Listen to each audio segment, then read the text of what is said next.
Hey, it's PVSB. Andrea, Melissa, and Shri have the week off. Before we get to the CPG Guys episode you've downloaded, it's the week of December 25th. Merry Christmas, everyone. And of course, it's time for the Fresh Four. For curated news stories from the past week, we find them jovially intriguing. We hope you do too. They're brought to you through our partnership with RetailWit, your one-stop shop for retail industry intelligence and news. RetailWit.com. It's retail right now. Don't know about you, I got my Christmas presents early this year in the form of Yoshinobu Yamamoto and Shohei Ohtani.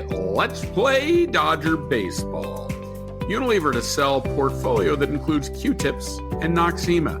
Consumer goods giant Unilever's Alita Beauty portfolio will be sold to private equity firm Yellowwood Partners for an undisclosed amount. The transaction is expected to close by mid-2024. Following closing and regulatory approvals, according to press releases from both companies.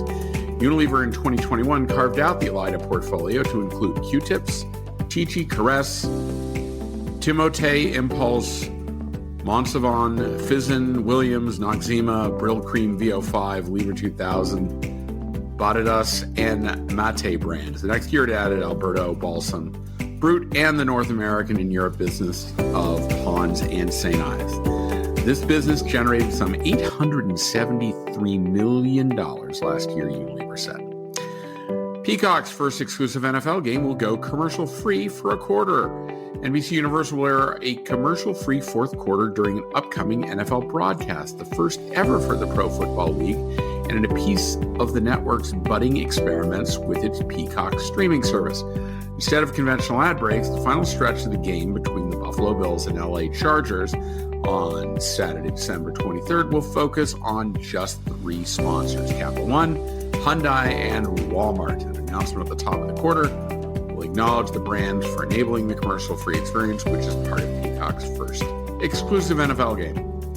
Instagram Reels outperforms TikTok, Facebook for branded video content, report says. Branded video content on Instagram Reels outperforms the same on other platforms, including TikTok and Facebook, according to new research from customer engagement company Amplify. The research, which analyzed thousands of brand-owned social media accounts, also found that longer reels, those over 90 seconds, had double the median number of video views than those on TikTok. Instagram Reels also outperformed the platform's own Stories feature, delivering 6 times the reach of Stories. Still, advertisers posted 5 times as many stories as they did Reels in 2023. Ulta to debut revamped loyalty program in the new year. Ulta Beauty will kick off 2024 with a fresh look for its loyalty program a decade after its debut in 2014.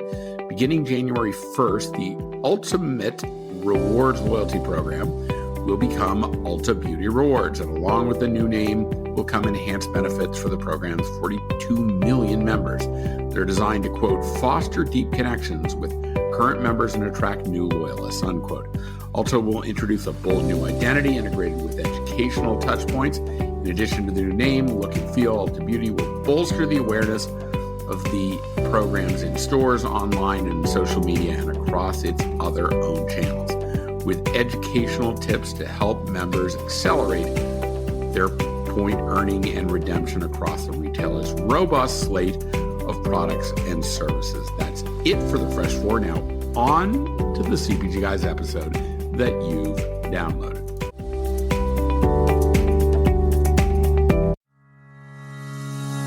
Welcome to another episode of the CPG Guys podcast. Our hosts, Sri Rajgopalan, Peter V.S. Bond, and Brian Gildenberg explore how brands and retailers engage consumers in an increasingly digitally driven world. And now, here are the CPG Guys.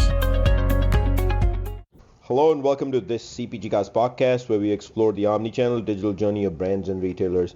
I'm of course your co-host Shri. Please listen to my daughter's music at www.rearaj.com. That's RHEARAJ.com. Yes. And follow the exciting adventures of my younger daughter at Dream Academy by High Ben Geffen Records, launched by Universal Music, on YouTube or Instagram. Joining me today, of course, is my co-host and friend, the Managing Director of Retail Cities North America and host of the Gildenberg Omni Comment and Fast Forward, Brian Gildenberg himself. How are you? I'm doing great, Sri. And really, anytime I get to see you in person, it's like my own personal dream academy. So how do we achieve this personal dream academy? We're at the especially coming to you live from downtown Cairo, like we are there today. We go. Right behind us is the actual pyramid. If you look carefully, you can see it pointing upwards. There is not Mount Fuji up top. And we're actually at grocery shop at the time of this recording, and we're lucky to have a guest today. So before we get to our guest, let me remind everyone to subscribe to our podcast. Go to your favorite platform, and if you use Apple or Spotify, please give us a rating. It helps us feed the algorithm and actually makes our podcast more findable. It does. We want to express how honored we are to be rated the #1 CPG podcast 2 years running according to FeedSpot, the leading podcast ranking authority. And we're pleased to have joined us in our top 30, our sister cast, CPG Scoop, Fast Forward by Brian, there we go, and the FMCG guys. You know what? You know where Fast Forward is the #1 marketing podcast? Trinidad and Tobago. We're rocking it. So. We're happy to be formal sponsors on Next Up, whose mission is to advance all women in business. We're giving away memberships to this prestigious network and orgs. So drop us a line at contact@cpgguys.com to learn more and take advantage of what Next Up has to offer. Links to our podcast, our sister cast, and our landing page on Next Up can be found in the digital liner notes of this episode. So let's get to the main event. And in our main event today is our guest who joined the Bayer organization in 2013, making his way up from a pharmacy business manager, also known as a drug channel here in the US, to UK e-commerce lead, to now being VP of e-commerce and omnichannel for North America. Prior to that, he is an esteemed 10 plus years as none other than a brand from which he had so many a guest, Coca-Cola. That's true. Yes. Of course. Right. In 2022, he assumed the role as VP of e-commerce and omnichannel for North America in his current role. Today's conversation is sure to touch the intersection between physical and online, a true omnichannel conversation. Back on September 17, 2022, we featured Chris Heimbach, U.S. Head of Sales, Commercial Strategy and Ops at Bayer. So Ajay will be the second to come on the CPG guys. Ajay. Right. Like that, huh? Or AJ, as he's known to everybody else. I'm spoiled for choice here today. Yeah, there you are. So. Welcome, join me in welcoming to the podcast, I guess, Ajay Sharma. Ajay, great to be with you in person here at Grocery Shop 2023. Welcome to the show, man. Thanks for having me here, both. Sure thing. It's been a long time coming.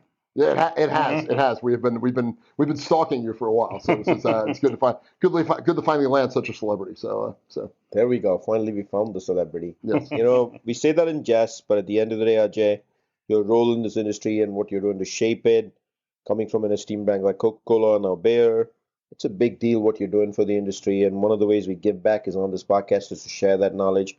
So genuinely, thanks for making time, especially at a conference, to do this with us.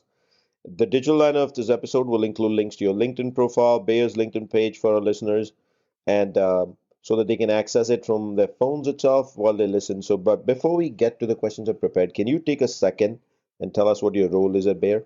Sure. So as VP e-commerce and omnichannel for North America, my role is made up of sort of 3 areas. First area is leading the commercial team, so having full responsible for our e-commerce and omnichannel P&L.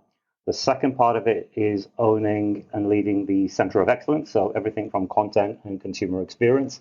And then the third part is around leading our capability building for the organization as well for e-commerce and omnichannel. And as we get into the conversation, happy to share some of the things that we've been doing. Looking forward to hearing that from you. So I'm going to jump right into it and go to question number 1. Yeah. Mm-hmm. Straightforward. Take us through your career journey from school in the UK. I'm not sure, did you go to school for pharmacy in the UK, to pharmacy management, to Coca-Cola, to Bayer, and now moving over from brick and mortar full-time into e-commerce and now omni-channel on top of that? Just take us through the years. Yeah, sure. I mean, if you asked me 5 years ago that I'd be running North America for Bayer, I would have laughed at you. Actually, my career started, I went to the University of West London. I actually studied business studies. And as part of the third year, I had to do a work placement, and that work placement took me to Coca-Cola. Before coming back, I completed my final year, and my dissertation was actually on Coca-Cola as well. And I think when I graduated, I got asked to join their commercial grad scheme. So when I joined their commercial grad scheme, that took me through a number of different account manager roles across multiple channels, everything from education and workplace, independence, wholesale, and grocery. Bayer at the time, fast forward 10 years, Bayer were going through an interesting period of time in the UK where they wanted to operate more FMCG-like. And I thought it was a great hook to take some of those skills to an organization that hadn't historically operated that way. And that's when I first joined Bayer. And actually, as I look at breadth of experience, I'd worked in every channel apart from pharmacy or drug. So that was the initial hook, for breadth of experience, but then also reapplying some of my skills that I've learned in traditional CPG. So I actually joined heading up the drug channel or drug wholesale for Bayer in the UK. And it was funny, e-commerce at the time for me was a bit of a side hustle. So as we start looking at strategy for our business in the UK, one of the growing or emerging areas was this thing called e-commerce at the time. And I took it on as a side project. And what started off as a short-term assignment then led to a fully fledged role. What then led from there was me doing a stint in our global team in Basel, Switzerland, as they wanted to replicate some of the success that we had in the UK. And I think when I moved to Basel, I was heading up global e-com capabilities, so working with key markets to help build their e-commerce and omnichannel capabilities. And I think that was probably really eye-opening to me in terms of breadth of what's out there and what we can learn from other markets.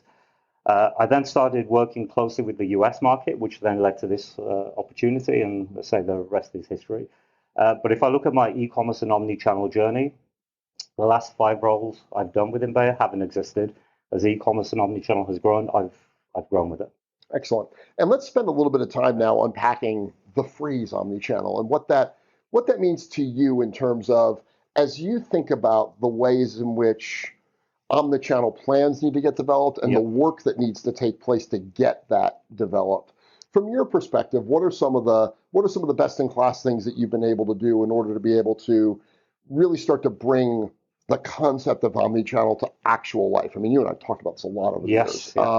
In terms of what it actually takes to make an organization more omnichannel, like not just have an omnichannel function, but actually make the company itself more omnichannel. Yeah, and the first part of the answer will be around where you are on the maturity scale and what needs to be done. And I think the fundamental learning that I've had in building omnichannel plans is fully understanding the role of e-commerce and omnichannel within your organization. And that has to be the starting point rather than just doing things within this space. Right. And I think once then that becomes clear, the rest of the sort of where to play and how to win then becomes a lot easier. Now, in reality, it's not, because I think the fundamental problem that a lot of CPGs fall into at the moment is that we still manage my brand, my channel, my budget, rather than following the shopper. So the heart of the answer is, where is the shopper going? What are the insights? And then how do we solve for it? And to shoppers, it's just shopping. And how do we capture them? Conversion, be in-store or online. Well, is it also fair to say that I think, one of the things that I think has matured, if you will, and as an organization matures, oftentimes the team that's responsible for e-commerce, particularly like a global team, is responsible for fighting fires and solving problems.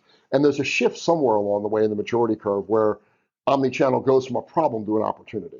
And you're able to sort of figure out what the opportunity looks like on the other side of that. And you're working with the teams that are responsible for the broader business and pushing them to see what the opportunities are, right? Like, is that sort of a maturity thing, or is that just is that something that companies can kind of fast forward to coin a phrase? Yeah, it's a bit of both. And I think there is an opportunity to fast forward, but I think it all starts with what your strategy is and becoming clear.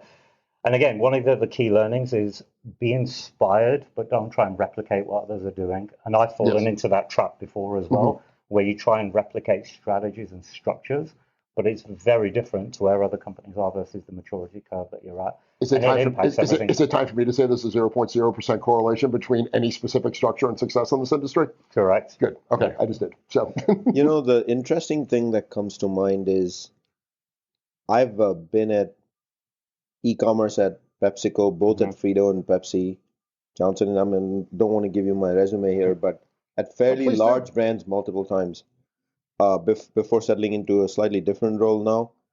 And I gotta tell you guys, the amount of obsession there was each and every time over the org model and the need and desire to make sure who reports to who, to be able to get the right value out of the channel. It's still mind-boggling today. Instead of that, if people just did their jobs and they chased external thinking and focus, a lot of these problems would get solved, such as this conference. Be here, show up, get network, get the most from it. Thoughts, gentlemen? Yeah. I think the other part is actually supporting functions around what you'd call the core structure. And what we've certainly we've found in my learnings is you can have titles and structure don't mean anything if the enabling functions aren't allowing that core team to do what they're hired to do. Well said. Mm-hmm.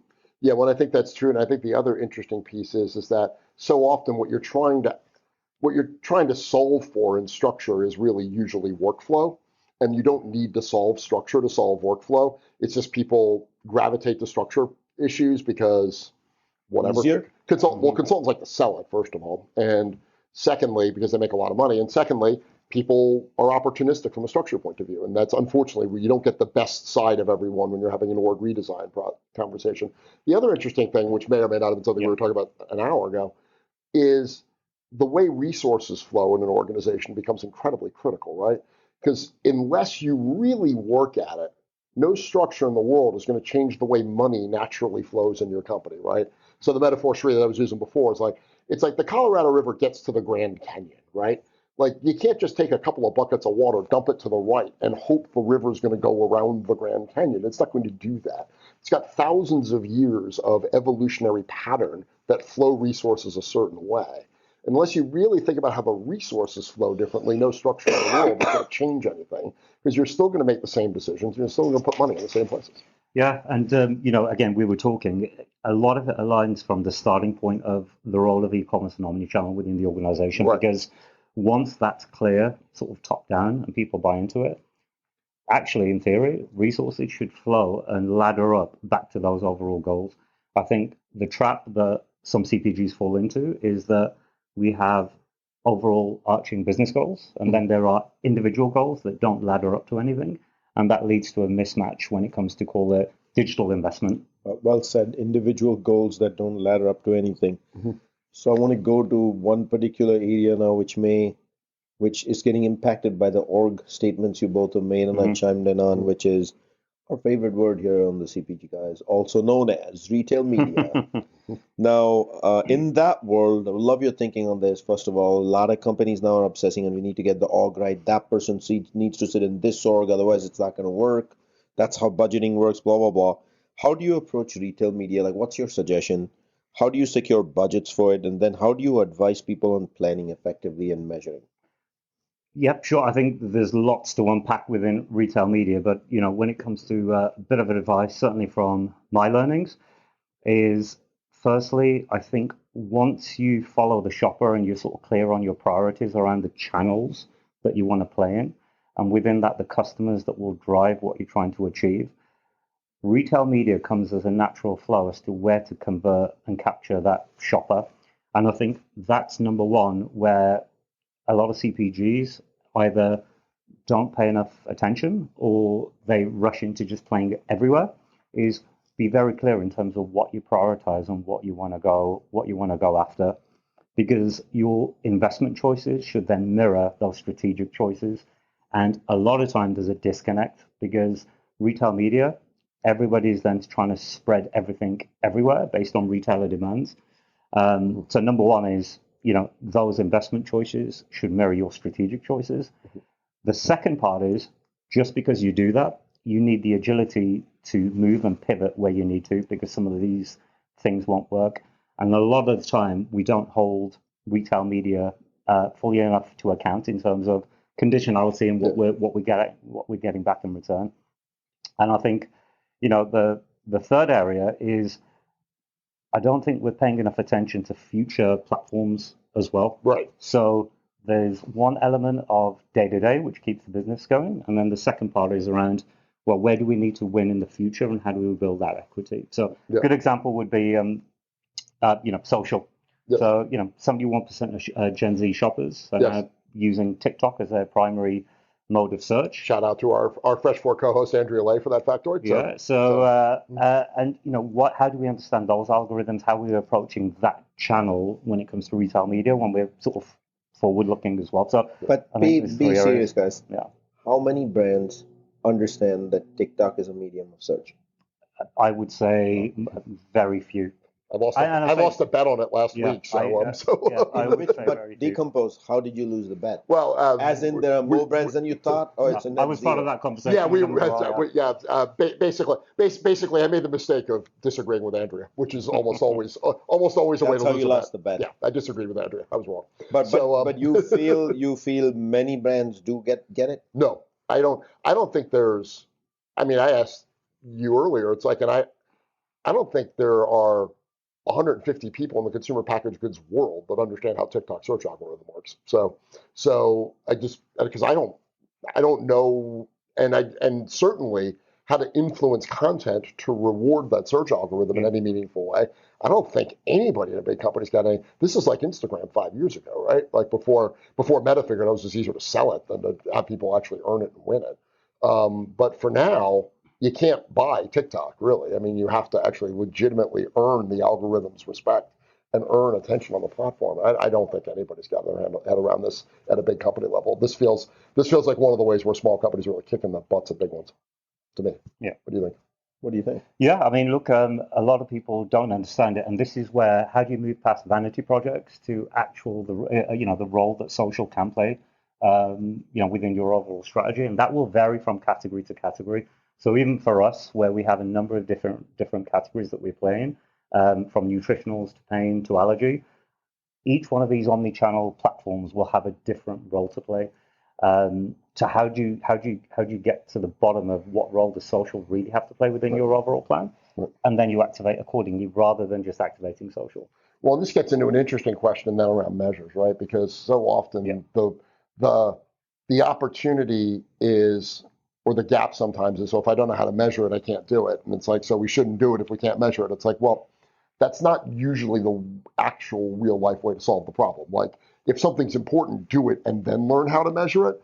Don't make the things that you can measure important. Measure the things that are important, right? There's a difference there.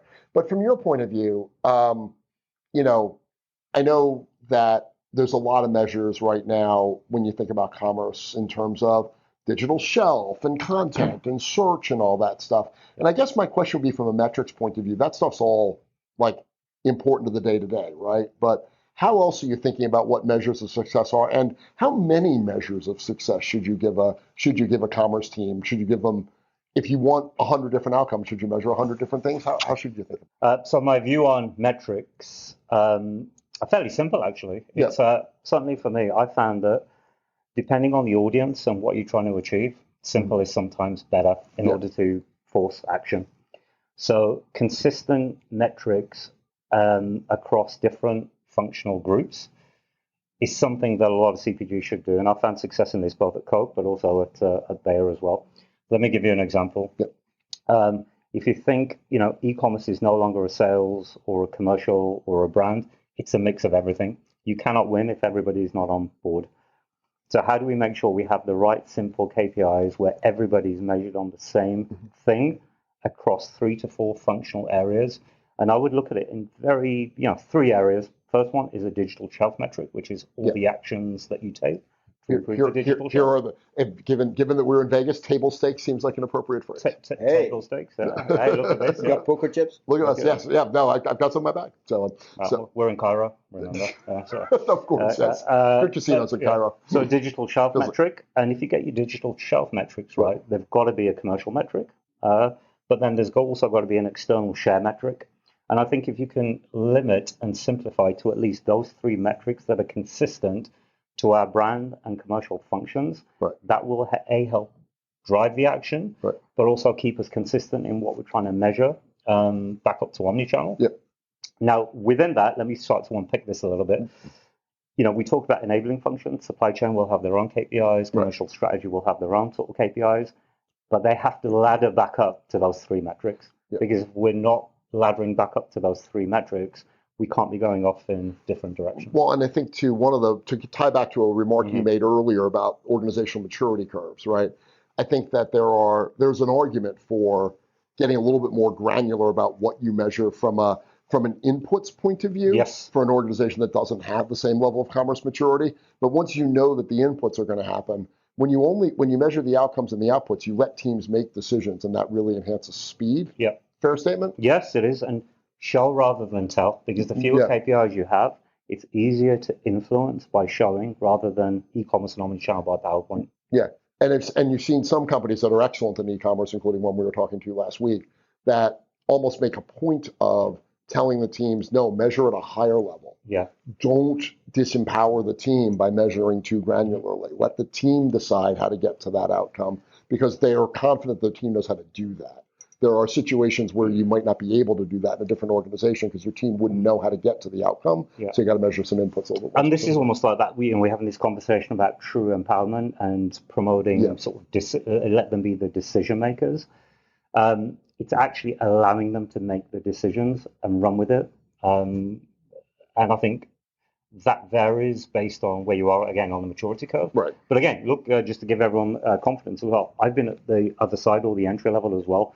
I've been the one-man band where it's, we want a 5-year plan and you've got zero budget to deliver. I've been there as well. I had to pay $30 out of my own pocket to create a hero image back in the day just to prove, proof of concept. Out of your own?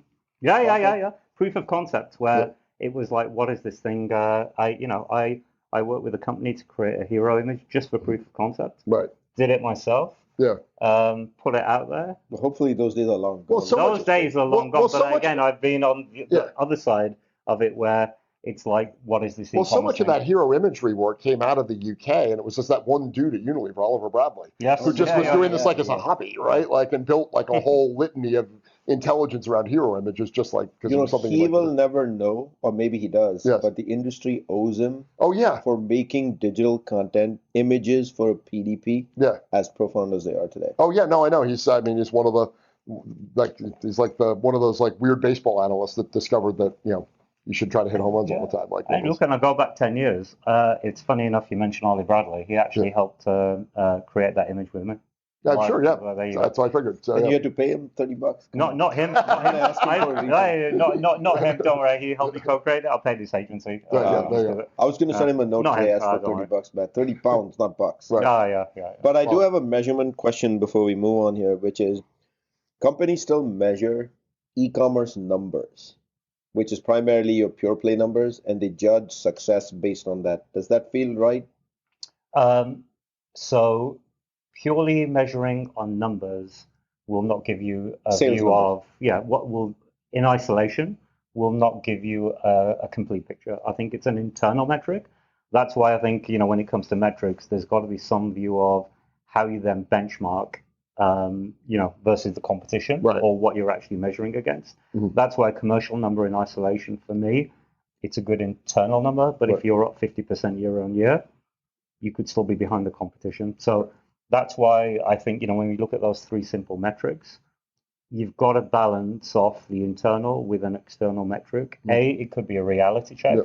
But B, keeps you grounded in terms of what's happening externally. Well, and I think because share is so important to you as well, because I know how you think about stuff, it's also interesting because people will pick apart digital share metrics all day and that's not right. That's not what's well, can we just agree that it's wrong, right? So we'll start from wrong, but look at the drivers and let's measure the change in it, right? So the absolute number matters way less than the delta, right? And my view on this, and we were talking this.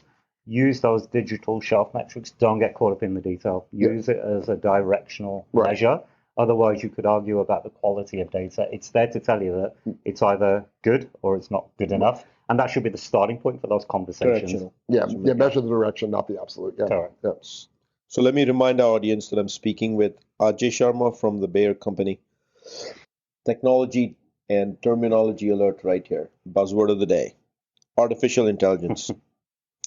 How are you personally learning and keeping pace with what this is? And how do you connect it on your day job as head of Omnicommerce? You like the brand Omnicommerce? Yes, it's a very good buzzword. Almost as good a buzzword as AI. So we're getting there. So we've waited 20 minutes and I was waiting for AI to show up. So I think, look, AI is a form of technology, advanced technology, and it's always been there. I think it's just getting more sophisticated. So there's one thing around keeping up with the latest trends in terms of what's out there from a tools and tech point of view. And then, how we're looking at it is, we're looking at the right form of test and learns.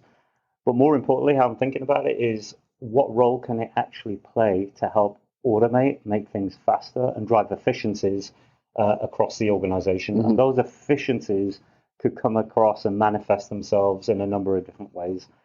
As we'll get into it, there could be something around speed to content, for example. There could be automation, for example. How can we scrape search terms a lot more quicker in real time and make some faster decisions that will allow us to, update more real time? So I think there's a number of different ways that we could play out. We are testing and learning with some of the AI, but so far with some of these areas, particularly within healthcare, there's a lot more human eyes on the outputs of some of the initial forms of AI. So I think there's two things. It's how early it still is in its stages, but B, the future opportunity that it could hold and will be coming. So, we're working with it, we're utilizing it, but we're not rushing and doing anything sort of totally drastic with it. But we are preparing ourselves for the future, knowing that it will create efficiencies. What do you recommend people, or what do you suggest, or what's been your own personal learning way? Just reading articles? Like, how do you conquer this beast of, got to learn AI and it's everything and it's going to control our future and oh my God, the aliens are here? Yeah, I mean, look, genuinely, it's outside of the normal industry events. This is an e-com capability.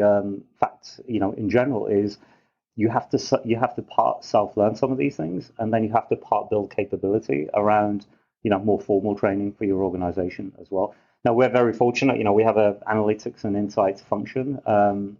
Who are at the forefront of looking at what tools, technology is coming sort of more down the line. The second part of it is investing in training to make sure people can actually use and understand it.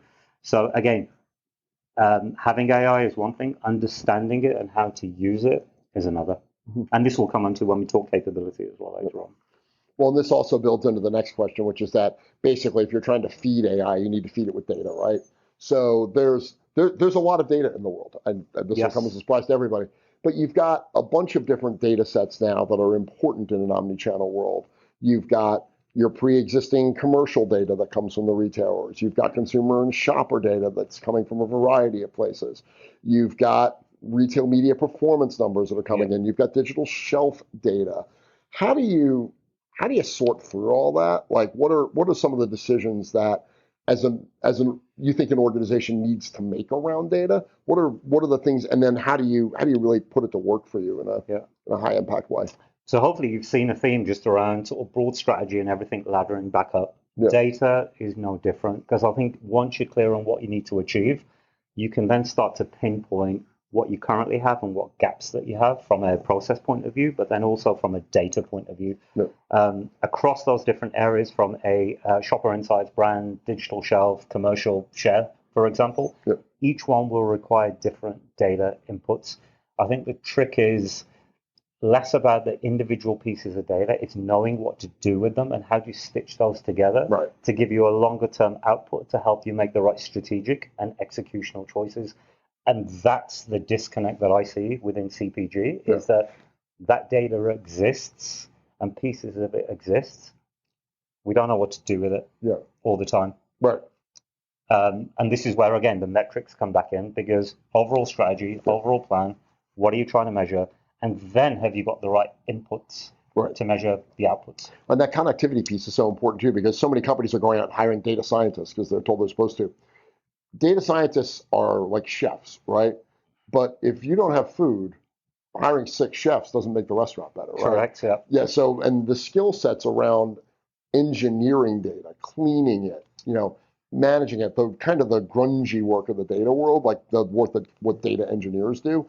I think data engineers, for those people that are less familiar with the data world, you're going to hear less about hiring data scientists and more about hiring data engineers to cleanse data, to make it food, so that data scientists and AI can both use it better.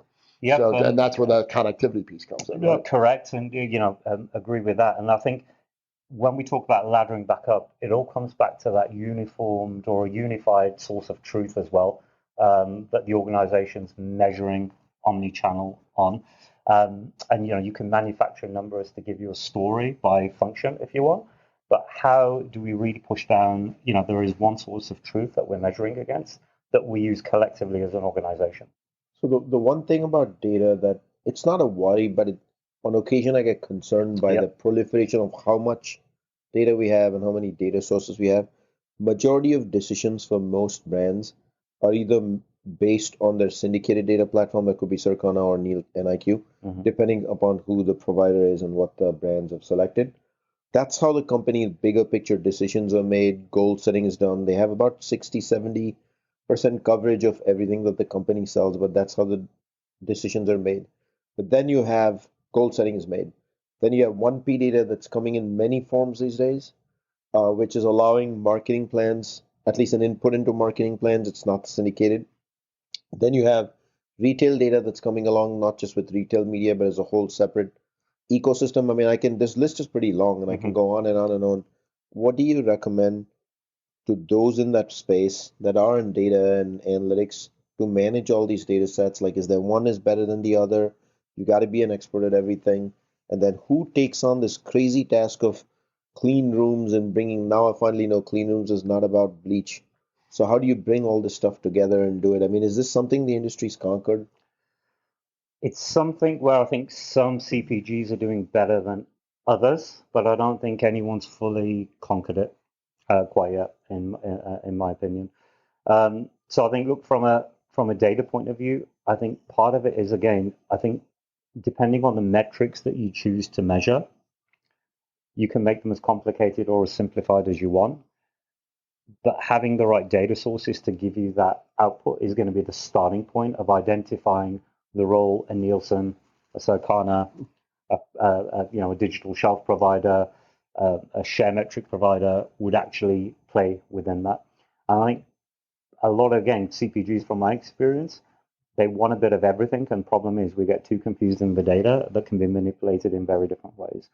And I think certainly within this space, you've got to be comfortable with directional information in some aspects, and then more, get more granular where you need to get more granular as well.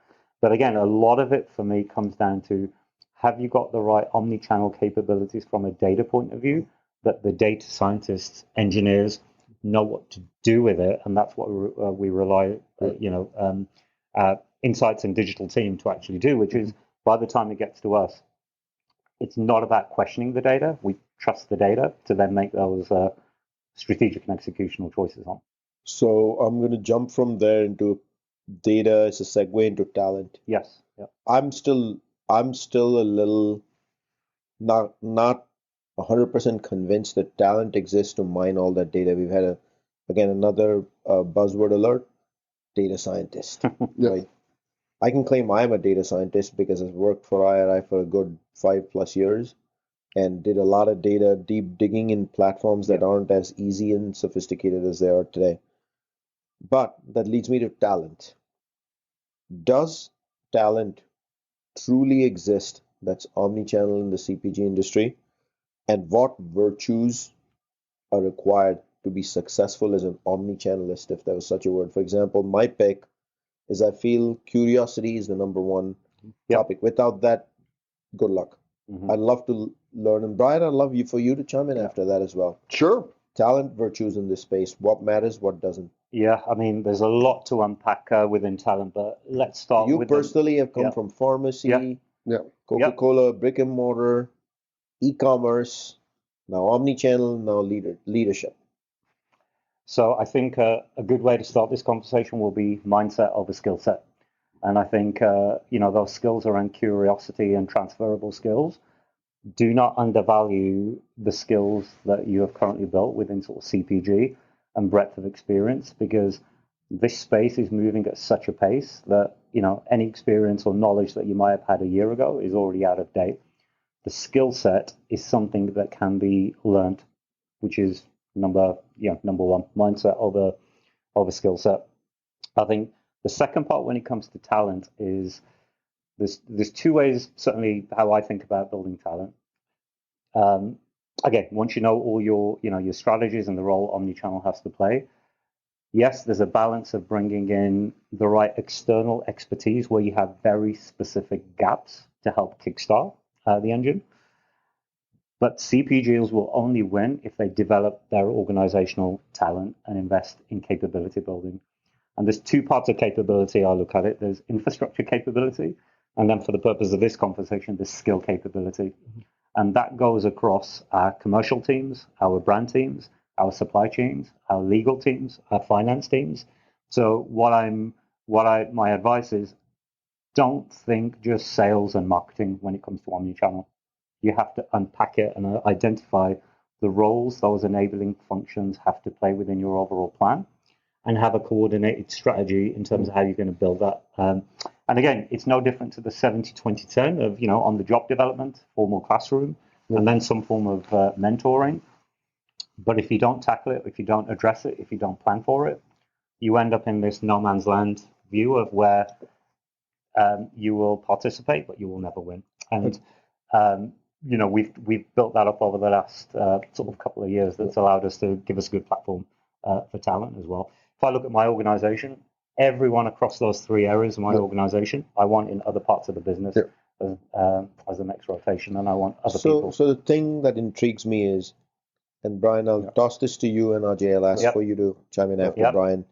Can you take a, let's say, 2.5 decade brick and mortar veteran and teach him omnichannel skills? Like, I feel a decade or a decade and a half digital veteran is very hesitant to learn brick and mortar. So why should the other side be expected? Well, it's interesting because this is the build I was going to ask you to elaborate, because we've talked about this before, and I like the notion that you expressed at one time about thinking about, well, look, I need people that know e-commerce and know how to work an organization, right?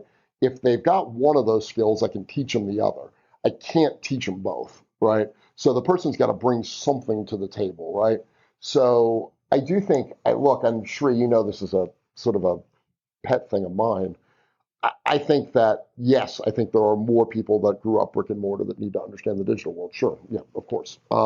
And I think that organizations that are smart will purposely design roles for that, to take people that are quote unquote legacy brick and mortar and have them spend some time in the e-commerce space with that ecosystem so that they can learn it. I think at the same time that I think the digital world gets let off way too easily sometimes in terms of being excused from understanding how large-scale, rigorous commercial planning works. And that, to me, is one of the biggest problems I think organizations are facing today. I don't think digital teams understand how large companies actually make decisions when they have to choose. For years, people that grew up in the e-commerce space, and sure you know this better than I do, never to choose, right? You just did stuff, and whatever happened was incremental because nobody planned it, right? Like, nobody planned your Amazon volume 5 years ago. If it happened, great.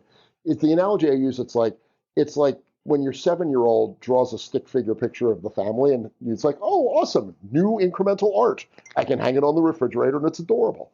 When your 7-year-old decides to paint something that you're going to hang in that dining room, no, that needs to actually look a certain way to fit the overall concept of the rest of the room. If it's going to be actual art and not just incrementally happy art, it's got to actually look so that it fits the rest of the room.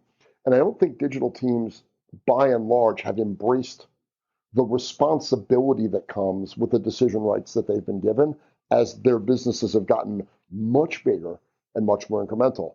My pet peeve on this, which is Prime Day, which is that people are just dumping a ton of money and resource on Prime Day because it's wonderful, but that stuff, is going to get baked into the plan at some point. Anniversarying Prime Day 2 years from now is going to be an absolute pain in the neck for big CPG companies, in the same way that anniversarying some pointless BOGO at Publix has been a pain in the neck for years. You get this stuff baked into the plan, you'll be doing this for 100 years. After Amazon has stopped existing, you'll still be running Prime Day. That's the anniversary of the volume that's now baked into your plan. Sorry, that wasn't a question. No. What do you think, Ajay? What do you think, AJ? To build on Brian's rant, the only thing I would add is, let's not forget the role of brick and mortar as well within this overall equation, which still has a significant part to play in many CPGs. So when we start looking at developing sort of talent in other parts of the organization, I almost don't need them to go from 0 to 100 being a digital expert as well. But what I do need is, how can we help them develop to understand those omni-channel plans within their retailers and build upon it? So I think there's always a balance of, knowing the role that brick and mortar has to play, and stepping up, in terms of that capability training plan, in terms of how we get them to a certain degree of knowledge. I mean, at the very fundamentals, it's like how can everybody at least understand the terminology that we use, and then we start to build upon it.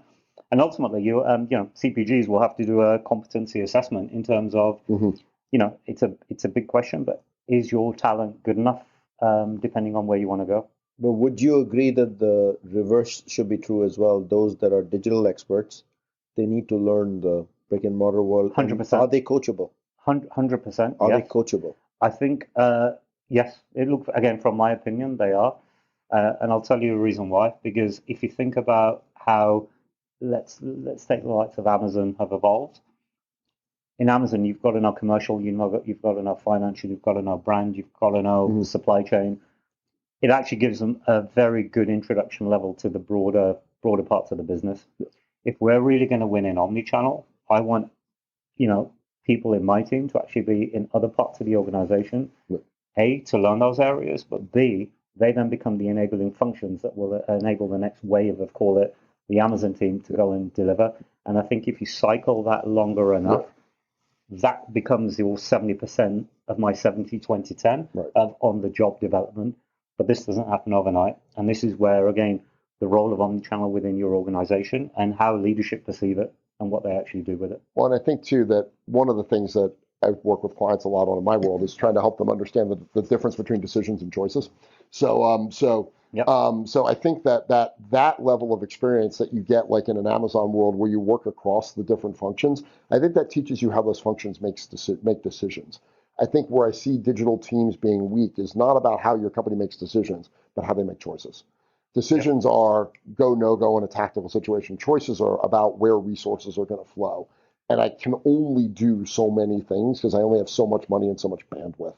And how those choices get made is not, and I think that's the maturity level that comes next in the digital world, is understanding when you get that seat at the table, when you're reporting to the general manager of the market, knowing how that general manager makes resource allocation decisions and how they're going to sometimes choose not to allocate resources to you, but need to allocate resources to something else. The maturity to be able to then handle that, manage that, and make do with less than you asked for, I think is going to be an important capability for e-commerce teams as their growth begins to plateau. I mean, when we look at the next 5 years, it's a weird thing to say, but in the retail cities where they come from, we've got e-commerce forecast to grow at 9% a year over the next 5 years. Value discount in the U.S. is going to grow at over 8. Like, for the first time in a long time, e-commerce's growth rate is going to start to get more normalized within other channels of retail that are growing. So there are going to be choices to be made about where resources go. So leave it to you for the last question. Oh, yeah, sorry, I was babbling. I forgot. So, so the last question we always ask is the fast forward one, because that's why I get to ask it. That's the podcast he does. Yeah, so there you go. Fair. So it's if only I had a podcast called that. But if you were looking just at the future, right? Like what are some of the big trends that you see that are going to shape this industry over the next 1 to 3 years? What do you got your eye on? Yeah, I'll summarize probably what we've we highlighted a couple of these trends earlier on.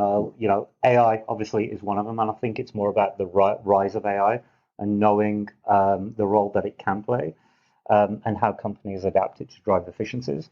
I think the second one, big one for me, is around social, and we talked around social. TikTok. Yeah. TikTok being one of those examples. How big TikTok is, how big social could be, and how underprepared some CPGs are within this and not paying enough attention to it will be a trend to watch, because I think those that can manage... You mean overall social commerce? Correct, yeah. But within that, I think TikTok will be at the prominent, the prominent or the heart even of though Congress growth. has tried to ban it and failed a few times. Yeah, I mean, legal issues aside, as we talk outside of the state of Montana and Congress, it will be a big deal. So is that a fact? State of Montana? I didn't know. Well, the state of Montana was trying to ban TikTok at some point, so the 9 people of Montana are now outside of the TikTok universe. So, shout out to people from Montana. 9 less impressions. Yeah. And the last part would be: are brands and CPGs prepared for how to connect all this as part of their omni-channel strategy as well? We talked about investments, we talked about costs. How do you split these investments and costs in line with priorities across these multiple touch points? Retailers and platforms will be something that CPGs have got to manage better and make some tough choices, sort of Brian mentioned. Mm-hmm. And sort of lastly, I think, we talked around how do you delineate between executional improvements versus transformational change. And we talked about skill capability earlier on. Infrastructure capability will be another big one. Matters as much. Yeah. Which we can hopefully, could spend another whole podcast just on That data example that And we we probably discussed, will. if you don't have the infrastructure to be able to harness it, you're not going Correct. to get very far. Yeah. Well, we didn't even touch on things like supply chain. Right. So- Nope. Well, we have many topics to come for the next time we have you on. So. Hey, Yes, we maybe, do. just maybe, when we fast forward 6 months when we get to Shop Talk, we can have you back and get into some of those episodes. And hopefully What we'll do have you the same view of Cairo, so we could. Part two coming soon. Yes, Same part view two, of yes. Cairo. Here we go. So let me remind our audience, you can find all of our content on the CPGGuys.com URL. And of course, we have 7-day-a-week programs, so do check us out on LinkedIn as well. If you think you or your company has some thought leadership to contribute to our community discussion, drop us an email at contact@cpgguys.com. Again, contact@cpgguys.com. And maybe you can join us on the podcast just like Ajay here did. Don't forget to drop us a rating at cpgguys.com on the navigation bar at top. And I can't say thank you enough time. 26K followers. Thank you, thank you, thank you. Ajay, thank you for making time, being busy enough at this conference to come out here, spend an hour with us, get this discussion going on all things Omnichannel. We value your attendance here a lot, and I want to say thank you. No, thank you to you both. It's been a pleasure thank being you. here. It's Really great. enjoyed the discussion. Look forward to part two. Mr. Gildenberg, thank you as always. I want to ask you to summarize it since he just did. Right. Okay. There you go. So I could just summarize by saying that if you meet AJ, he prefers to be called AJ. So. AJ, there we go. Thank you to AJ. Thank you to Brian. That's a wrap for this episode of the CPG Guys. Catch you again soon. Take care. Thanks.